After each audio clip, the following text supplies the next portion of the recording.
All right, so it's time for that interview we've been punting. Good morning, Lezerine Mashaba.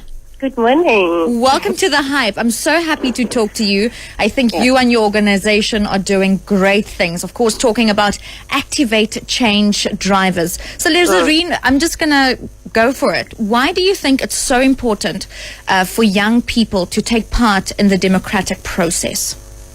Well, I think it's... thank you for having us, actually. So I think it's very important for us as young people to take part in the democratic process because, I mean, we're building the future of the country. And the only way to do that is if we take responsibilities and make it a point that we are the ones that are actually involved in making sure that, you know, the policies of the country and all the decisions that are made, especially on a local government level, includes, the views from young people, because we actually now understand some of our struggles and we understand why is it that, what is it that is needed for young people to actually, take part in the democratic processes. I mean, we also have in our Activate Change Drivers program, we have trainings that we sort of facilitate, and our trainings looks at how local government work. We look at the IDP, the Integrated Development Plan. So we actually do know, some of the processes that need to be followed. We do know some of the challenges that our communities are faced with. Hence, we are actually change drivers because we're also taking action in ensuring that the challenges that our communities are faced with, we come up with ideas and projects and campaigns to try and deal with that. So being part of the democratic process is not only about elections, honestly. Elections are important because it gives us a voice, but also being involved in working with community members, working with people in the private sector and government, and ensuring that the implementation of your IDP plans are actually in place and what young people are asking for is actually being implemented. We're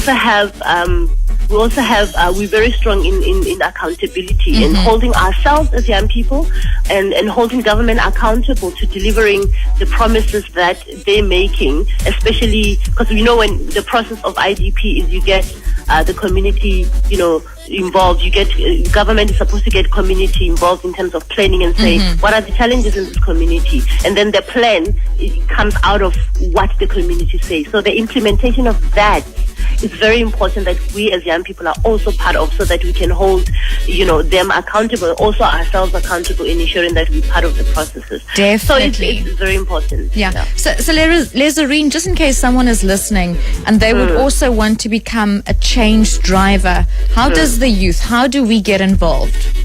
So basically, what is important is for us to understand as young people that we're living in communities where there's challenges every day and we see these problems every day, right? So for you to be a change driver, it's just a matter of acting in what you see go wrong. If you are staying in a society where you can see there's just a simple example, children's schools drop out. There's kids that are playing on the street during school hours. So it obviously means that these kids are actually not going to school. So what you do is you have a conversation with the kids, you have a conversation with the parents. That is being a change driver. And being a change driver doesn't necessarily mean that you have to, start with big campaigns. It's the small steps, it's the small actions that you take in your own street, in your own household, amongst your friends, to ensure that people are informed and you do help out where there's a need. But then our program, we basically are looking at young people that are passionate about driving change in their communities, passionate about wanting to be the custodians of change. So the way it works is that every year we identify these young people in your rural communities from diverse background, in townships, in the suburbs, young people, academics, non-academics, young people within the ages of 20 to 30. So these are young people, like I had explained earlier with an example. These are young people that are seeing a challenge and they're acting upon it. We've got a lot of tutors university students who are deciding to do free tutoring sessions in their schools. Some of them are using their garages at home, So what we do is we go around the country, we identify these young people, and we give them an opportunity to join the Activate network. So what happens is then that they're taken through a training, and a training process looks at, understanding ourselves as people, taking you through journey to self-discovery. What are my goals, my visions, my values, and also looking at the aspect of leadership to say, a lot of times when people speak about leadership, they speak about it as if it's something that you acquire, but actually everyone is a leader. The fact that you pick up the phone and speak to someone who needs help, it means you're taking leadership in that. I love that you said that, Lezerine. And And then Yes. tomorrow, of course, a very special Yes. day. It is the Activate Imbizo. Can you just tell me when and where it'll take place tomorrow? So tomorrow we decided, so we have Imbizos across the country. So Imbizos are basically dialogues and conversations that we hold with community members and some of the active citizens of our societies about the challenges which we face with, especially looking at democracy, looking at and what democracy means. Because people think when you speak about democracy, you speak about a party politics, and that is where we get it wrong. So what the concept of Imbizos, it comes from back in the day. Our great grandparents used to have these gatherings in communities. Some people call it lehotla.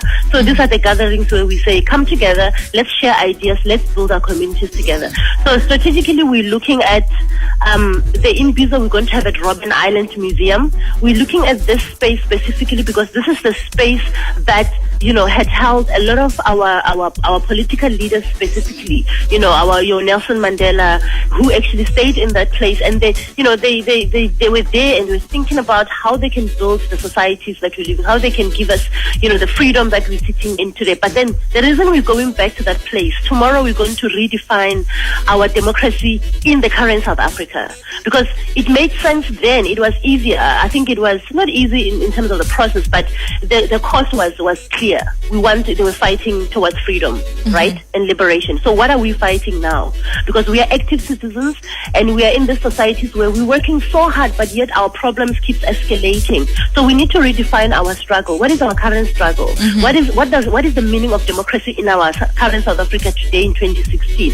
And as active citizens, as activators, what is it that there must be something that is missing within the sector that actually, if we could actually get it right, we could actually be able to understand what is it that is missing, that is actually leading the challenges to actually escalate. I mean, if you look at the rate of HIV in South Africa, it's actually escalating, it's going higher and higher. But we have more HIV and AIDS NGOs in our communities. Why is it like that?